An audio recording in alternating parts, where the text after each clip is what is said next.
thunder and lightning.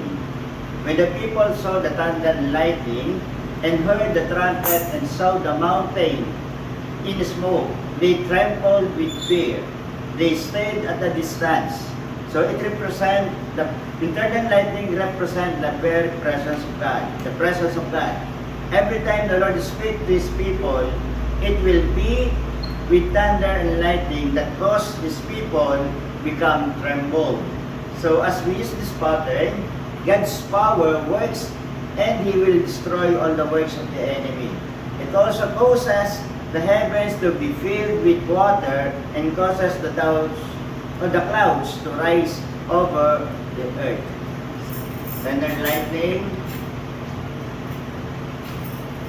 1 and 2, 3, 4, 5, 6, 7, 8, 9, 10, 11, 12, 13, 14, 15, 16.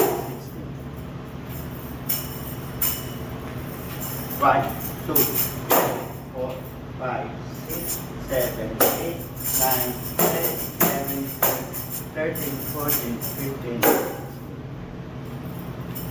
Okay, next ay Word of God. Okay. Hebrews chapter 4 verse 12. For the word of God is alive and powerful. It is sharper than the sharpest two-edged sword, cutting between soul and spirit, between joint and marrow. It exposes our innermost thoughts and desires. So the word of God is the key to open the salvation of mankind. It is the power of God that works in saving everyone who believes. Yung 1 and 2 is for the word of God. 3, 4, quick and powerful. 5, 6, sharper than two-edged sword. 7 to 8, piercing even to the dividing asunder, 9 to 12, soul and spirit, and of the joints and marrows. And 13 to 16, a discerner of the thoughts and instinct of the heart. Okay. Sa Tagalog, salita ng Diyos ay buhay at labisa, higit na magkalas kayo sa libat-libak ng magkabilay tayo. Okay.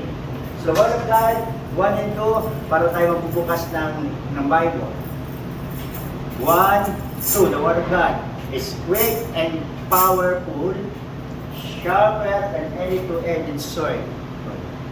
Ito ay tumatagos ngayon sa pinag-iulan ng kaluluwa at espiritu na katatago ng balak at iniisip ng tao. Okay.